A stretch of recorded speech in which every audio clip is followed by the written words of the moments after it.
Hello and welcome to my 1-year birthday party for the Fujifilm X-H2S. I'm so glad you're here. I have some thoughts, some things I like to share about using this camera for a year now and taking over 19,000 photos with this camera. I don't have any cake to celebrate, but I do have Pop-Tarts, which is almost the same thing, except not at all. So before we get started with sharing some thoughts, there will be chapter markers down below, so if you could skip to the part that is most interesting and relevant to you. Also, if you have comments, questions, your personal experiences with the X-H2S that you would like to share, also please leave those down below in the comments section. I'd love to have a conversation with you. Before we get started with my personal thoughts, I'll share another personal thought, and that is where we are in photography land right now, camera land specifically. And we're at a place, I think, where the technology is pretty much matured. So our current camera sensor technology is at a very, very high point, and that's not where innovation is happening. Maybe there will be a generational leap sometime in the near future, but for now we're seeing incremental updates, usually around megapixels, but not so much around image quality. In my experience, the image quality from this camera, this brand new camera, is roughly, if not almost exactly the same as my X-T3, which is 5 years old now. So that hasn't changed all that much with camera generations. What does change, what is changing these days, is the experience of using the camera. So you get more features, you get things that happen hopefully more reliably, more consistently, and probably more quickly. Another feature that camera manufacturers are adding now is extra video features, so much extended video functionality. So that's what you're getting when you get a new camera, more so than drastically improved image quality. What you're getting is a different user experience. The experience of using the camera will be different. And to spoiler alert, that was the reason I upgraded this camera. I'll talk more about that in a little bit. So another thing I always say when I talk about cameras and gear and other things like that is number one, there's no perfect camera. And number two, there's really no bad cameras now. So camera choices are very personal. All the things from how it feels in your hand to the way things sound to the way the images look and your experience with autofocus and dials and knobs and buttons, all that stuff's very personal. So when you're thinking about getting a camera, if at all possible, I highly recommend visiting a local camera store if you're fortunate to have one nearby. Put your hands on a camera and see how it feels to you. Plus, you get to talk to an expert who can help ask some questions and guide you in a camera that hopefully is a good fit for you. Which is what the fine folks at Kenmore Camera did in helping me facilitate getting this camera on launch day. So I'm really, really grateful to the folks at Kenmore Camera. Shout out to Guy Oliveira for giving me a hand with that. So thank you very much. I'm glad to have it on day one.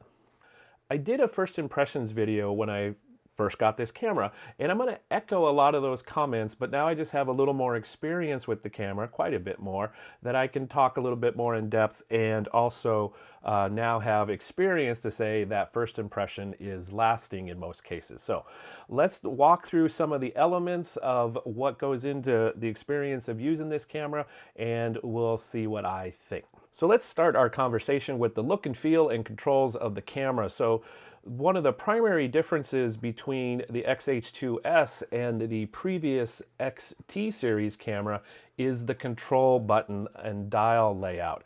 The X-H2S uses a mode dial where the XT3 and 4 and 2 and 1 and 5 now all use the more traditional T-series of shutter speed dial, an ISO dial, and then aperture on the camera lens. Size and weight of the cameras, the X-H2S is heavier, it's larger. I personally really like the larger grip. I'll get to that in just a second. As you can see, the X-H2S with a couple batteries and memory cards does weigh more than the X-T3.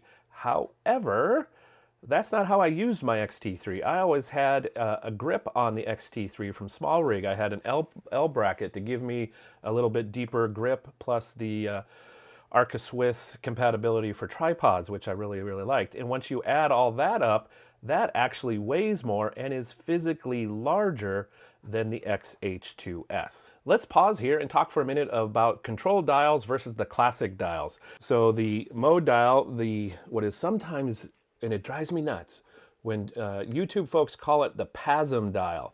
There's no PASM dial, there's a PSAM dial, or as I like to call it, the mode dial. What I really like about this is the 7 custom settings, which I use quite a bit. I have them configured in different ways, some for video, some for photo, and it's really wonderful to go really quickly to one of those custom setting buttons and have aperture, shutter speed, ISO, film sim, your drive mode, your capture mode, whether you're doing JPEG or RAW. All that stuff can be applied with just a single turn of the knob dial, which I really, really like and find it really easy to use. Also, don't hate me for this, but I prefer, I think now, functionally, to use the command wheels, command dials, whatever they're called, the wheel on the front and the wheel on the back. So I really prefer that, and I'm faster with it than changing with the shutter speed dial, ISO over here. I like the way this looks. I really like the retroness of this. It reminds me of my first camera, the K1000, the Pentax K1000. But I really prefer, and since I shoot in manual mode and I'm using these all the time, I prefer and am faster with the control dials, wheels on this X-H2S. So that's my preference. Again, that's another personal thing. Folks who love this will not like this. And folks who like this probably won't like this. It's nice we have these choices now in Fujiland, so that feels really good. Let's talk next about autofocus. My experience of autofocus on the X-H2S is it's the best Fuji camera yet as far as autofocus. Having said that, that has been one of the weak points of the Fuji X series cameras. They have not been the fastest, most accurate, most sticky autofocus of most of the camera systems out there. They're not as good, let's be honest, as Sony and Canon. But this X-H2S is much better than any previous camera in the X series lineup. So I'm really, really glad for that. And another thing to consider, I think, when we talk about autofocus speed and general speed is realizing that we get desensitized very quickly to speed. Once we have something that's fast, we always want something faster. Because once fast becomes the new normal, then it feels slower. So just something to be aware of. It happens with computers, it happens with cameras. We get used to a certain level of responsiveness, and then that becomes the new normal. And eventually it almost starts not quite feeling slow, but because it's normal, it doesn't feel as fast as it did when we first started. My experience with autofocus on this camera has been really good. There's been a couple points where I've been a little frustrated. Sometimes I think that's user error on my part of choosing a focus mode and a focus area size and all those different variables that I still need to learn a little bit on. But it's much, much better, as I mentioned earlier, than previous X series cameras. Additionally, each firmware update, and we're up to version 5 already in a year, has improved autofocus performance at least a little bit, and in some cases quite a bit. So yay Fuji, keep up the good work, and we appreciate it, and we're looking forward to what you're going to do next with autofocus. Here's a couple examples of some tricky autofocus situations. This is just from last week. This crow is flying in between a couple buildings. I had bird detect on, and it did a wonderful job of nailing this crow, which was flying very erratically. I think I had 3 or 4 photos. This is the composition I liked best. But they were all in focus, so that's kind of a tricky situation that handled it very well.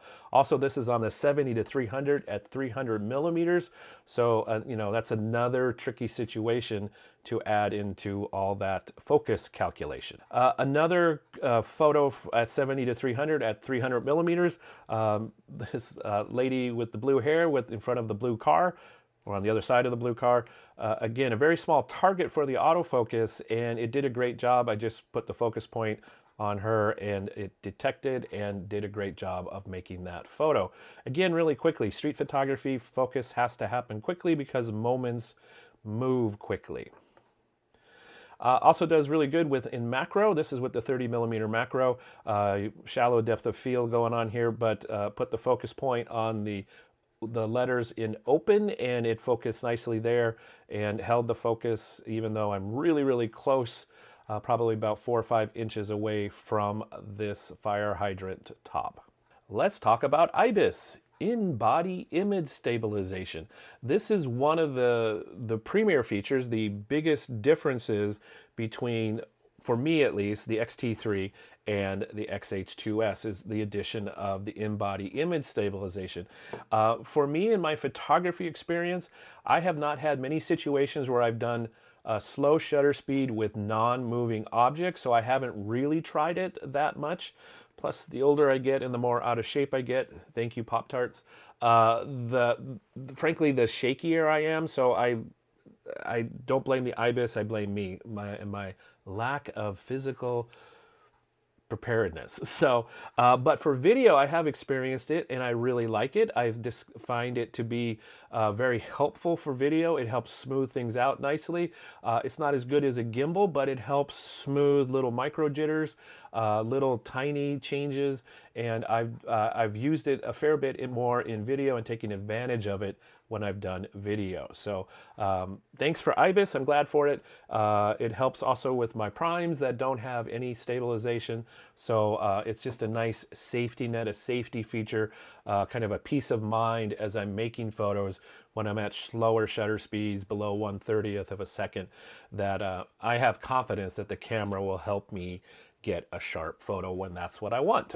Let's talk about battery life. One of the other experience and feature changes between the X-H2S and the X-T3 is a larger and newer battery. So the battery capacity, in my experience, it's almost twice as much, probably right around twice as much. On a full day wedding, 10 to 12 hours of wedding photos, I'll go through 2 to 2.5 batteries on the H2S, where on the T3 I would go through 4 to 5 batteries on a full wedding day. Even in my over preparedness, I only have 2 extra batteries in any bag. Rather, I used to have 5 batteries when I was going to be doing anything extended time with the T3. It's nice to have a couple extra batteries, even though they're larger in size. Actually have less batteries to bring with because they're larger. Sorry, probably need to have another Pop-Tart. No, I don't need another Pop-Tart.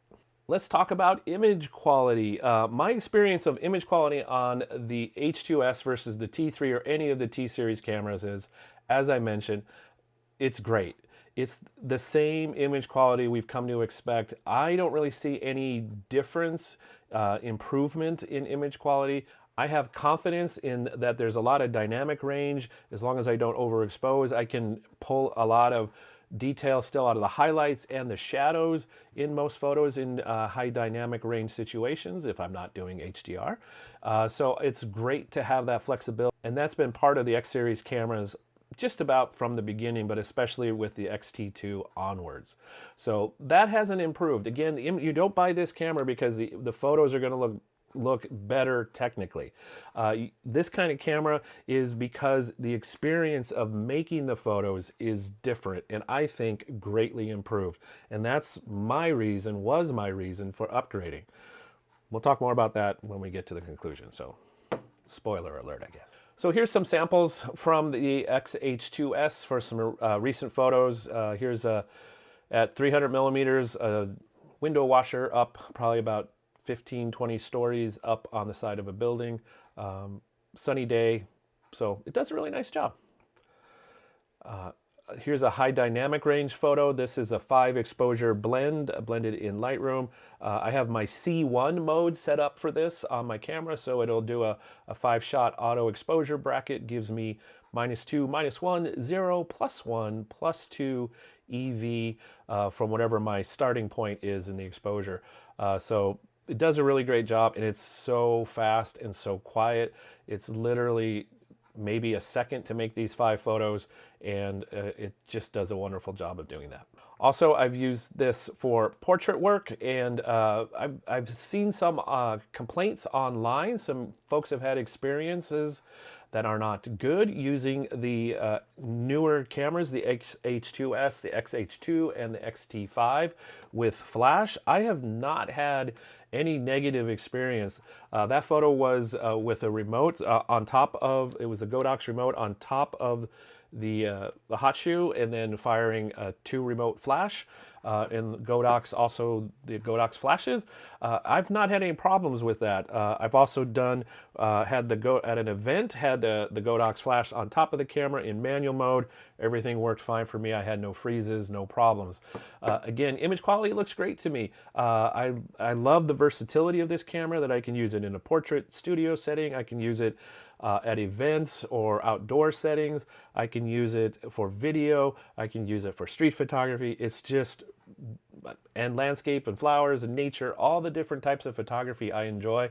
This camera, I'm confident I can use it to get the photos I want. One last photo here to show about image quality and a little bit of a dynamic range issue here. Even though there's a lot of brightness and darkness in the photo, the camera holds the detail well in both the highlights and the shadows and the blacks. So again, I'm really pleased with the image quality from this camera, as I have been with all my previous X series cameras. Briefly with high ISO, again, related to image quality, my experience of this camera is it's the same image quality at high ISO as the previous X-T4, X-T3 cameras. So here's a photo at ISO 6400. Yeah, it looks fine. It gets a little soft. There's a little Fuji softness going on here.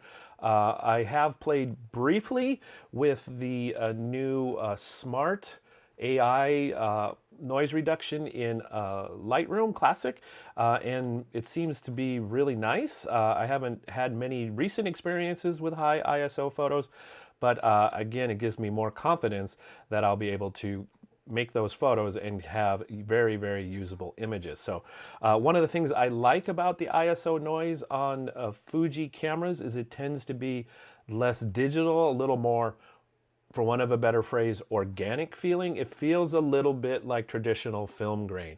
It doesn't have that kind of digital, artifacty kind of feel to it that in my previous experience of digital cameras, sometimes you can get when you get to those higher ISO. So it's there, it's present. You do lose a little sharpness at higher ISO, but that's pretty common, especially on APS-C type sensors. Yeah, so I'm really happy with the high ISO performance when I've needed it. It's been there. Again, it's another peace of mind feature to have in the camera, that when I need it, it's nice to know I can use it. Let's talk a little bit about video now. And again, as I mentioned, I don't use this camera a ton for video. I probably will be using it more for video. I might be using it more for the B-roll in future videos of street photography, just because I really like the image quality. And the GoPro is nice, but it's one more thing to carry. So I might experiment doing a little bit more with B-roll on this camera.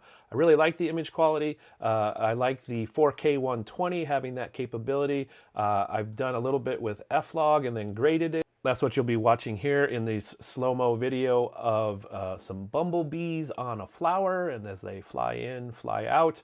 Yeah, so I'm really happy with the video. I don't use it a ton, but again, it's another feature I'm really glad to have in one single camera that works really well for what I need. Let's talk a little bit about firmware. One of the wonderful things about using and owning a Fuji camera is that traditionally they've been really good about creating firmware updates to add features, add functionality, improve features, and fix some things along the way.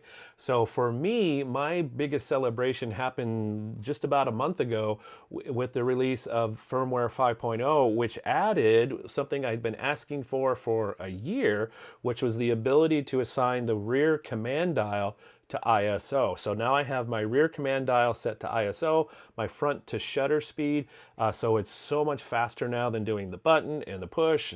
Yeah, so I can keep my eye on the viewfinder and change settings without looking down at my camera or feeling around for where the buttons are. So I'm really grateful for that.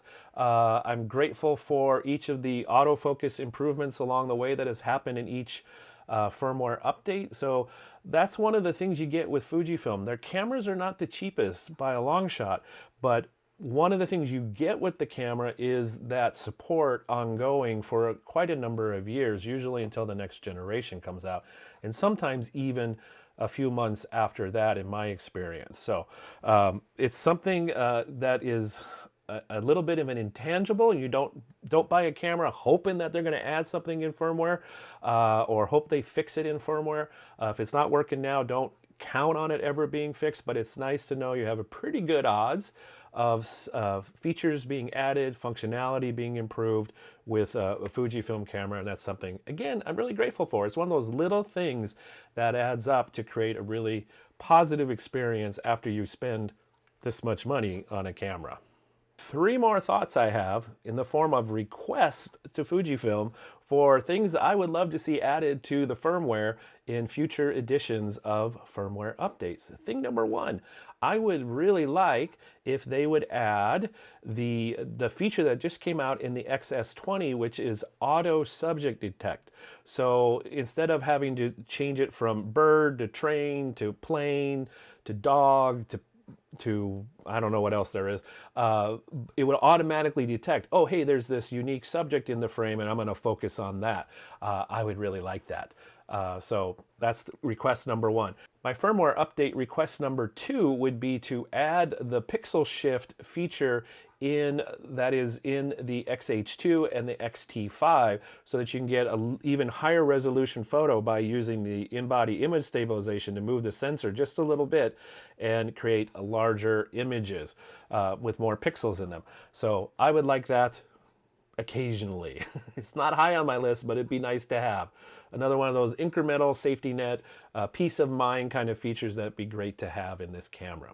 My last request is something I've seen mentioned quite a bit online in a bunch of different places, and I know Sony, I believe, has this, and maybe Canon does as well, and that is on face detect, that you can designate a face and have it stick to that face. So if you're in a crowd of people, maybe at a wedding, you want to focus on the bride, you don't want the groom's people, the maid of honor, all that stuff, you just want the bride, so you want to stick to that face.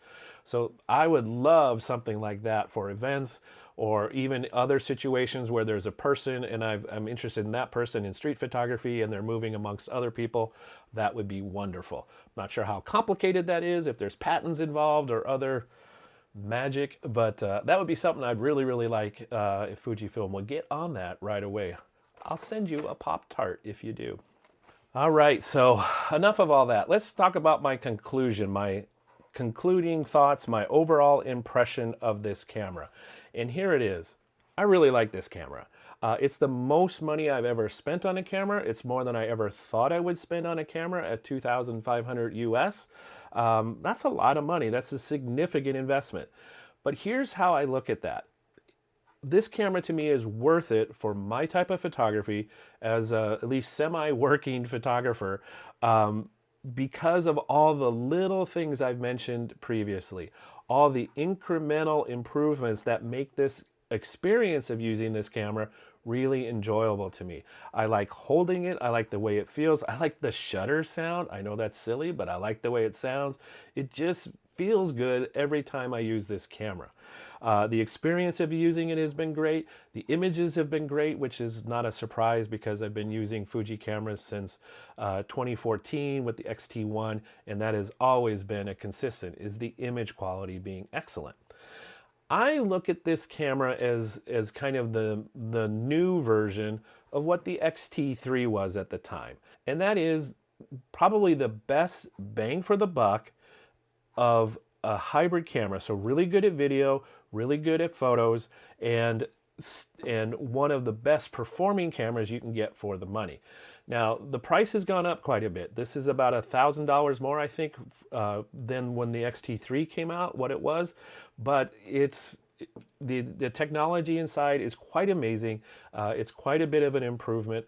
Again, the little things that are different in using the cameras, I noticed the other day when I was making some B-roll footage of the X-H2 with the X-T3, just how much slower the interface is, even just switching in the menu. It's not slow, but it's slower than the X-H2S. So again, those little experience things add up.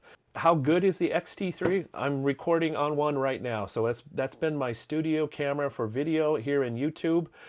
So it's worked great. It's a great value. I mean, that camera is going on 5 years old now, and it's still performing wonderfully. I believe the same thing will be true of the X-H2S for me. This will be a camera that I'll use for a long, long time. I have lots of room to grow into. Things, capabilities I'm not even quite using yet, but there are things I can learn and use and do with this camera that I'm not going to grow out of. So for me, that was worth the money. Even now with the X-H2 out and the X-T5, I would still choose this one. Again, for my use cases, that extra speed and responsiveness just creates less friction, less stress, less worry in microsecond increments that I find very helpful in my photography. So the X-H2S is my choice. I'm really glad I made it. I'm glad I have a year under my belt and 19+ thousand photos with it. And I'm looking forward to the next year and many years after that, and many, many, many more photos and video with this camera. So happy birthday, X-H2S. Happy birthday, any of you that are celebrating a birthday out there. If you want a Pop-Tart, let me know. I hope you're doing well. I hope you enjoyed this video. If you have thoughts, comments, suggestions, please let me know in the comments below. If you would share this video and or hit the like button, that would be greatly appreciated. We'll get back to some street photography videos next week, so if you'd like to see that, please click the subscribe button so that we'll show up in your feed. What's this week? It's just me. I'll show up in your feed and you'll get to see future videos going forward. So I look forward to seeing you in those future videos. Until then, I hope you stay safe, stay well, and have fun creating photos. Bye for now.